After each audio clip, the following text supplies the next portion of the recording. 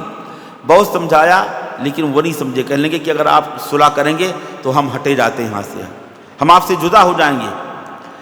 بہت سمجھایا نہیں مانے، آخر کار وہ سارا 10-12 ہزار فوجی جو حضرت علی کے ساتھ تھے سب کے سب جدا ہو گئے اور حضرت علی کو چھوڑ دیا، خارج ہو گئے، نکل گئے، اور ایک مقام حرورہ ہے، مقام حرورہ میں جا کر ان سے پڑاؤ ڈالا، اور وہاں پر نماز روزہ کرتے تھے، اذانیں دیا کرتے تھے، ان کی نمازیں ایسی تھیں، لمبی لمبی نمازیں پڑھتے تھے، ان کی داڑھیاں بڑی بڑی تھیں، لباس ان کا ٹخنوں سے اونچا تھا، لیکن عقائد ان کے درست نہیں تھے، عقیدوں میں خرابی تھی۔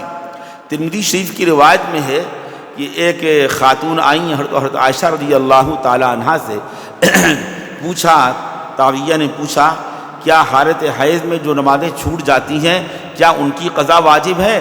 حضرت عائشہ رضی اللہ تعالیٰ نے جواب دیا، بعد میں جواب دینے سے پہلے کہا انت حروریہ، کیا تو حروریہ ہے؟ کیا تو اس طبقے سے تعلق رکھتی ہے؟ ان کے کچھ خاص عقائد تھے، افکار تھے، نظریات تھے، وہاں سے سلسلہ چلا ہے۔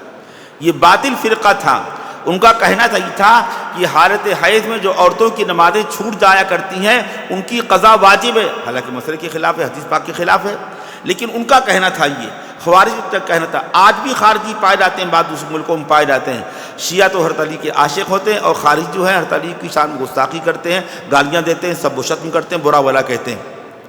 تو یہ وہاں سے چلا ہے فرقہ۔ ایک وہ فرقہ حدیثوں میں جس کا تذکرہ آیا ہے، رسول پاک صلی اللہ علیہ وسلم فرمایا کہ نجات پانے والا وہی فرقہ، وہی طبقہ، وہی جماعت ہے ما انا علیہ و اصحابی، جو میرے طریقے پر قائم ہے اور میرے صحابہ کرام کے نقش قدم پر جو چلنے والا ہے۔ اس وقت سے برابر یہ سلسلہ چلتا چلا آ رہا ہے، ہمارے اسلاف نے، ہمارے مشائخ نے، ہمارے ائمہ نے برابر اس کی کوشش کی۔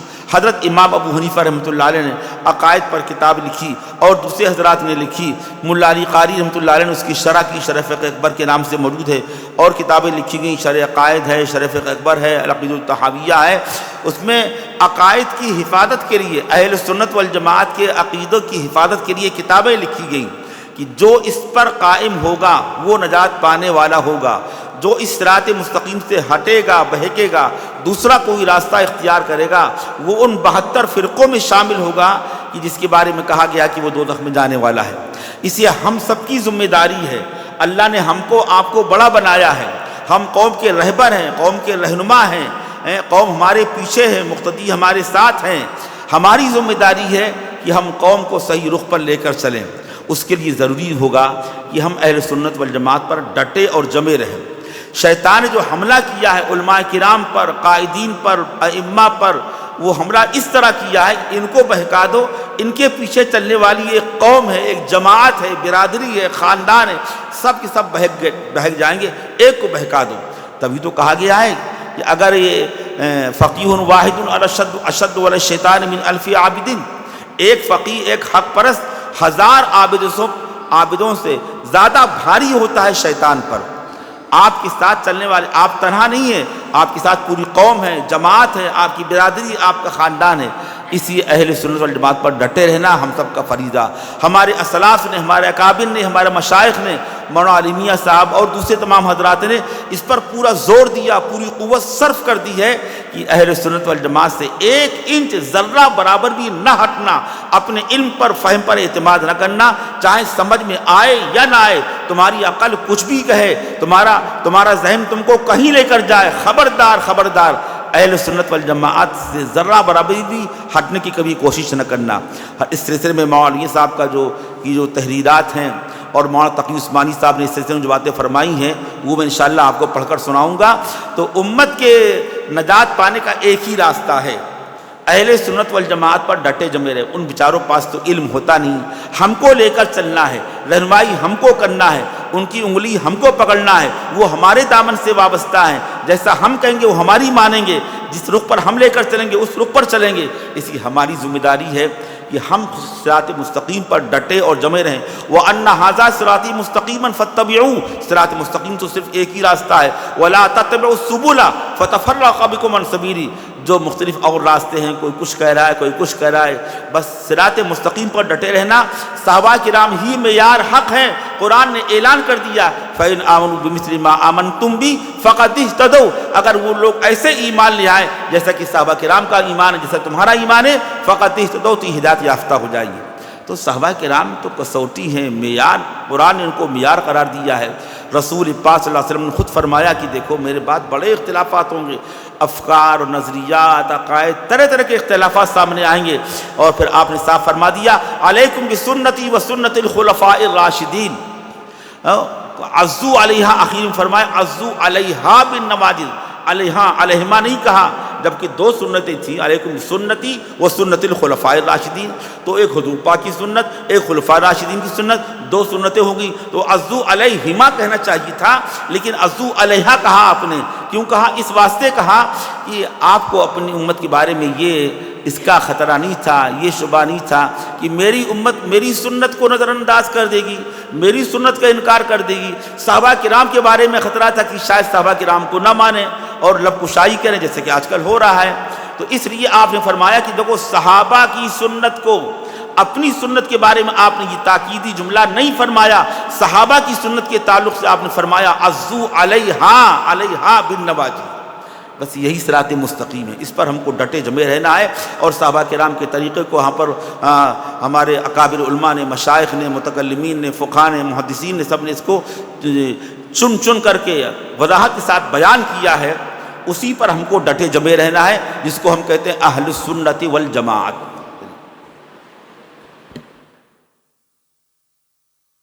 പരിശുദ്ധ ഹദീസിൽ റസൂലുള്ളാഹി സ്വല്ലല്ലാഹു അലൈഹി വസല്ലമ തങ്ങൾ ഒരു വിഭാഗത്തെ വിശേഷിപ്പിക്കുന്നുണ്ട്. അവർ വളരെ മനോഹരമായിട്ട് ഖുർആൻ പാരായണം ചെയ്യും. അവരുടെ വേഷവും ഭാവവുമൊക്കെ വലിയ പണ്ഡിതന്മാരുടെയും ആബിദീങ്ങളുടെയും വേഷമായിരിക്കും. തിങ്ങി നിറഞ്ഞ താടി, അതുപോലെ തന്നെ അവരുടെ വസ്ത്രം ഞെരിയാണിൽ നിന്ന് മുകളിൽ തന്നെ ആയിരിക്കും, നിസ്ഫുസാഖ് വരെ ആയിരിക്കും. അവരുടെ ഖുർആൻ, അവരുടെ നിസ്കാരം, നോമ്പ്, മറ്റ് ഇബാദത്തുകൾ കണ്ടു കഴിഞ്ഞാൽ നമ്മളൊന്നും അവരുടെ മുമ്പിൽ ഒന്നുമല്ലെന്ന് നമുക്ക് തോന്നിപ്പോകും. അങ്ങനെയുള്ളൊരു വിഭാഗത്തെക്കുറിച്ച് പരിശുദ്ധ ഹദീസിൽ റസൂലുള്ളാഹി സ്വല്ലല്ലാഹു അലൈഹി വസല്ലമ തങ്ങൾ പറയുന്നുണ്ട്. മൗലാന ഷബ്ബീർ അഹ്മദ് ഉസ്മാനി റഹ്മത്തുള്ളാഹി അലൈഹി മുസ്ലിമിൻ്റെ ഷറഹായ ഫത്ഹുൽ മുൽഹിമിൽ കിതാബ് സക്കാത്തിൻ്റെ അവസാനത്തിൽ ഈ ഹദീസിൻ്റെ വിശദീകരണം കൊടുക്കുന്നുണ്ട്. എന്നിട്ട് അദ്ദേഹം പറയുന്നുണ്ട്, ഈ ഹദീസിൽ പറഞ്ഞിരിക്കുന്നത് ഖവാരിജുകളെക്കുറിച്ചാണ്. ഖവാരിജുകൾ എന്ന് പറഞ്ഞാൽ അലി റളിയല്ലാഹു തആല അൻഹും മുആവിയ റളിയല്ലാഹു തആല അൻഹും തമ്മിൽ ചെറിയ ഇഖ്തിലാഫുകൾ ഉണ്ടായ സമയത്ത് അലി റളിയല്ലാഹു തആല അൻഹുവിൻ്റെ പക്ഷത്തുള്ള ആളുകളിൽ നിന്നാണ് ഖവാരിജ് രൂപപ്പെടുന്നത്. മറുഭാഗത്തുണ്ടായിരുന്ന മുആവിയ റളിയല്ലാഹു തആലയുടെ സംഘത്തിൽപ്പെട്ട കുറച്ച് ആളുകൾ നമുക്ക് സുൽഹ് നടത്താം, ഇനി യുദ്ധം ചെയ്യേണ്ട, യുദ്ധം നിർത്തിവെക്കാം എന്നവരാവശ്യപ്പെട്ടപ്പോൾ ആ സമയത്ത് ഈ വിഭാഗം പറഞ്ഞു, ഒരു കാരണവശാലും നമ്മൾ സുൽഹ് ചെയ്യുകയില്ല, നമ്മൾ സുൽഹിന് തയ്യാറല്ല, നമുക്ക് യുദ്ധം തുടരണം, നമ്മൾ എങ്ങനെയും ഈ മാർഗത്തിൽ പോരാടാൻ തയ്യാറാണ്, ജീവൻ അർപ്പിക്കാൻ തയ്യാറാണ്, ഒരു കാരണവശാലും ഇതിൽ നിന്ന് മാറുകയില്ല എന്നവർ പറഞ്ഞു. അങ്ങനെ അലി റളിയല്ലാഹു തആല അൻഹു അവർക്ക് മനസ്സിലാക്കി കൊടുക്കാൻ ശ്രമിച്ചു. പക്ഷെ അവർ തയ്യാറാകുന്നുണ്ടായിരുന്നില്ല. അവർ പറഞ്ഞു, നമ്മൾ യുദ്ധം തുടരുന്നില്ല എങ്കിൽ പിന്നെ താങ്കളുടെ പക്ഷത്ത് നിന്ന് ഞങ്ങൾ മാറിപ്പോകും, ഞങ്ങൾ വേറിട്ട് പോകും എന്നവർ പറഞ്ഞു. അങ്ങനെ അവർ അലി റളിയല്ലാഹു തആല അൻഹുവിൻ്റെ അണിയിൽ നിന്ന് മാറിപ്പോവുകയും അവർ പിന്നീട് ഹറൂറ എന്ന് പറയുന്ന സ്ഥലത്ത് തമ്പടിക്കുകയും അവരവരുടെ കാര്യങ്ങൾ അങ്ങനെ മുഴുകുകയും ചെയ്തു. വലിയ ഇബാദത്തും കാര്യങ്ങളൊക്കെ അവർക്കുണ്ടായിരുന്നു, പക്ഷെ അവരുടെ അഖീദ മോശമായിരുന്നു. ആയിഷ റളിയല്ലാഹു തആല അൻഹയുടെ അടുക്കൽ ഒരു സ്ത്രീ വന്നിട്ട് ഹൈലുകാരി, അവളുടെ ഹൈലിൻ്റെ സമയത്തുള്ള നിസ്കാരം പിന്നീട് ഖളാ വീട്ടേണ്ടതുണ്ടോ എന്ന് ചോദിച്ചൊരു സംഭവം കേട്ടിട്ടുണ്ടാവും. ആ സമയത്ത് ആയിഷ റളിയല്ലാഹു തആല അൻഹ അതിനുള്ള മറുപടി നൽകി. പക്ഷെ അതിനു മുമ്പായിട്ട് ആയിഷ റളിയല്ലാഹു തആല അൻഹ ആദ്യമായി ആ സ്ത്രീയോട് തിരിച്ചു ചോദിച്ചത്, ആ ഹറൂരിയത്തുൻ അൻതി, നീ ഹറൂരിയക്കാരിയാണോ, ഹറൂറായിൽ താമസിക്കുന്ന തമ്പടിച്ചിരിക്കുന്ന ആ വിഭാഗത്തിൽ പെട്ടവളാണോ എന്ന് ആയിഷ റളിയല്ലാഹു തആല അൻഹ ചോദിക്കുന്നുണ്ട്. ഇന്നും ഖവാരിജിൻ്റെ പല വകഭേദങ്ങളും പല സ്ഥലങ്ങളിലും കാണാൻ കഴിയും. ഷിയാക്കൾ അലി റളിയല്ലാഹു തആല അൻഹുവിനെ അമിതമായി പുകഴ്ത്തുകയും അദ്ദേഹം അർഹിക്കുന്നതിലധികം പവിത്രത കൽപ്പിക്കുകയും ചെയ്യുമ്പോൾ ഇവർ അലി റളിയല്ലാഹു തആല അൻഹുവിനെ താറടിച്ച് കാണിക്കാനാണ് ശ്രമിക്കാറുള്ളത്.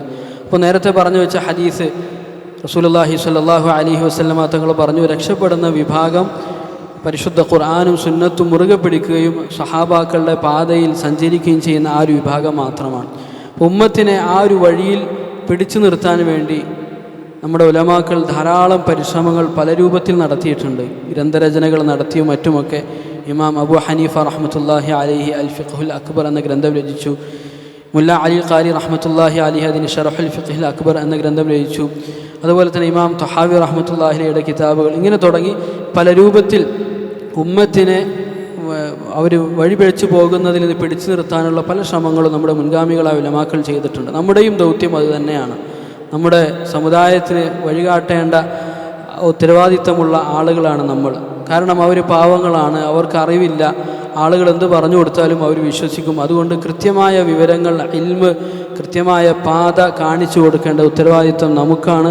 അതിന് നാം ആദ്യം ഈ പാതയിൽ ഉറച്ചു നിൽക്കണം. എന്ത് തന്നെ പ്രകോപനങ്ങൾ എന്ത് തന്നെ ഉണ്ടായാലും ഈ പാതയിൽ തന്നെ ഉറച്ചു നിൽക്കണം. ഇസ്തിഖാമത്തോടു കൂടി നമ്മൾ നിൽക്കണം. കാരണം എന്താണെന്ന് വെച്ചാൽ ശൈത്താൻ ഏറ്റവും കൂടുതൽ പരിശ്രമിക്കുക നമ്മെ പിഴപ്പിക്കാനാണ്. കാരണം നമ്മൾ പിഴച്ചു പോയി കഴിഞ്ഞാൽ നമ്മുടെ പുറകിൽ നിൽക്കുന്ന ഒരു വലിയ സമൂഹത്തെ അനായാസം പിഴപ്പിക്കാൻ സാധിക്കും. അതുകൊണ്ട് ശൈത്താൻ ആദ്യം മുന്നേ വെക്കുക നമ്മളെയാണ്. അതുകൊണ്ടാണ് റസൂലുള്ളാഹി സ്വല്ലല്ലാഹു അലൈഹി വസല്ലമ തങ്ങൾ അരുളിയത് ഫഖീഹുൻ വാഹിദുൻ അശദ്ദു അല ശൈത്വാനി മിൻ അൽഫി ആബിദ്. ഒരു പണ്ഡിതൻ 1000 അറിവില്ലാത്ത സാധാരണക്കാരായ ഇബാദത്ത് ചെയ്യുന്ന ആളുകളെക്കാൾ ശൈത്താനെ സംബന്ധിച്ചിടത്തോളം വലിയ പ്രയാസമാണ്, ശൈത്താന് വലിയ ഭാരമാണ്. എന്ന് പറഞ്ഞാൽ ഇൽമില്ലാത്ത ആളുകളെ പിഴപ്പിക്കാൻ എളുപ്പമാണ്, പക്ഷേ ഇൽമുള്ള ആളുകളെ പിഴപ്പിക്കാൻ അത്ര എളുപ്പമല്ല. അതുകൊണ്ട് ശൈത്താൻ കാര്യമായി പരിശ്രമിക്കും. മൗലാന അബുൽ ഹസൻ അലി നദ്വി റഹ്മത്തുള്ളാഹി അലൈഹി പറയുന്നുണ്ട്, നമ്മൾ ഹക്കിൻ്റെ പാതയിൽ ഉറച്ചു നിൽക്കണം. നമ്മുടെ മുൻഗാമികൾ നമുക്ക് പറഞ്ഞു തന്നിട്ടുള്ള കാര്യങ്ങൾ, അവർ കാണിച്ചു തന്നിട്ടുള്ള ആ വഴിയിൽ ഉറച്ചു നിൽക്കുക. നമ്മുടെ ബുദ്ധിക്ക് അത് യോജിച്ചാലും ഇല്ലെങ്കിലും, നമ്മുടെ ബുദ്ധിക്ക് അത് ഉൾക്കൊള്ളാൻ സാധിക്കുന്നുണ്ടെങ്കിലും ഇല്ലെങ്കിലും, നമ്മുടെ മുൻഗാമികൾ എന്താണോ പറഞ്ഞത് അതിൽ തന്നെ നമ്മൾ ഉറച്ചു നിൽക്കണം. وأن هذا صراطي مستقيما فاتبعوه ولا تتبعوا السبل فتفرق بكم عن سبيلي. നിങ്ങൾ ഹക്കിൻ്റെ മാർഗത്തിൽ, ഇതാണ് ശരിയായ മാർഗം, ഇതിൽ തന്നെ ഉറച്ചു നിൽക്കുക, ഇതിനെ പിന്തുടരുക. മറ്റു വഴികൾ നിങ്ങൾ പിന്തുടർന്നു കഴിഞ്ഞാൽ നിങ്ങൾ വഴിപിഴച്ചു പോകുമെന്ന് അല്ലാഹു സുബ്ഹാനഹു വ തആല പ്രത്യേകം സൂചിപ്പിച്ചതാണ്. അതുകൊണ്ട് സഹാബാക്കളാണ് ഹക്കിൻ്റെ മാനദണ്ഡം. സഹാബാക്കൾ കാണിച്ചു തന്ന വഴിയാണ് ഹക്കിൻ്റെ വഴി, അവരാണ് അതിൻ്റെ മാനദണ്ഡം. ഫഇൻ ആമനു ബിമിസ്ലി മാ ആമൻതും ബിഹി ഫഖദ് ഇഹ്തദൗ. നിങ്ങൾ വിശ്വസിച്ചതുപോലെ അവരും വിശ്വസിക്കുകയാണെങ്കിൽ അവരും നേർവഴിയിലാകുമെന്ന് അല്ലാഹു സുബ്ഹാനഹു വ തആല പറഞ്ഞതാണ്. അവരെ ഹക്കിൻ്റെ മാനദണ്ഡമായിട്ട് അല്ലാഹു തന്നെ പരിചയപ്പെടുത്തിയതാണ്. റസൂലുള്ളാഹി സ്വല്ലല്ലാഹു അലൈഹി വസല്ലമ തങ്ങൾ പറഞ്ഞിട്ടുണ്ടല്ലോ, അലൈക്കും ബിസുന്നതി വസുന്നതിൽ ഖുലഫാഇർ റാഷിദീനിൽ മഹ്ദിയീൻ തമസ്സകൂ ബിഹാ വഅദ്ദു അലൈഹാ ബിന്നവാജിർ. നിങ്ങൾ എൻ്റെ സുന്നത്തും ഖുലഫാ ഉർ റാഷിദീങ്ങളുടെ സുന്നത്തും മുറുകെ പിടിക്കുക. റസൂലുള്ളാഹി സ്വല്ലല്ലാഹു അലൈഹി വസല്ലം പറഞ്ഞു, അദ്ദു അലൈഹാ ബിന്നവാജിർ, അണപ്പല്ലുകൾ കൊണ്ട് കടിച്ചു പിടിക്കണം, ഒരു കാരണവശാലും നിങ്ങളത് വിട്ടുപോകരുത്. ഇവിടെ യഥാർത്ഥത്തിൽ 2 സുന്നത്ത് പറഞ്ഞിട്ടുണ്ട്, സുന്നത്തി വ സുന്നത്തിൽ ഖുലഫാഇർ റാഷിദീൻ. പക്ഷെ അദ്ദു അലൈഹിമാ എന്ന് പറഞ്ഞില്ല, അദ്ദു അലൈഹ എന്നാ പറഞ്ഞ് ആ ലമീറിനെ മുഫ്രദാക്കി. എന്തുകൊണ്ട്? റസൂലുള്ളാഹി സ്വല്ലല്ലാഹു അലൈഹി വസല്ലമ തങ്ങളുടെ ഉമ്മത്തികൾ തങ്ങളുടെ സുന്നത്ത് വിട്ടുകളയുമെന്ന് തങ്ങൾ പ്രതീക്ഷിക്കുന്നില്ല. പിന്നെ തങ്ങൾക്ക് ആശങ്കയുണ്ടായിരുന്നത് സഹാബാക്കളുടെ സുന്നത്ത്, അവർ കാണിച്ചു തന്ന മാർഗം ഈ ഉമ്മത്ത് അതിന് പ്രാധാന്യം കൽപ്പിക്കാതെ പോകുമോ എന്ന ആശങ്കയാണ് റസൂലുള്ളാഹി സ്വല്ലല്ലാഹു അലൈഹി വസല്ലമ തങ്ങൾക്കുണ്ടായിരുന്നത്. അതുകൊണ്ടാണ് തങ്ങൾ സ്വല്ലല്ലാഹു അലൈഹി വസല്ലം അതിൽ ഊന്നൽ നൽകിക്കൊണ്ട് അദ്ദു അലൈഹ എന്ന് മുഫ്രദാക്കി പറഞ്ഞത്.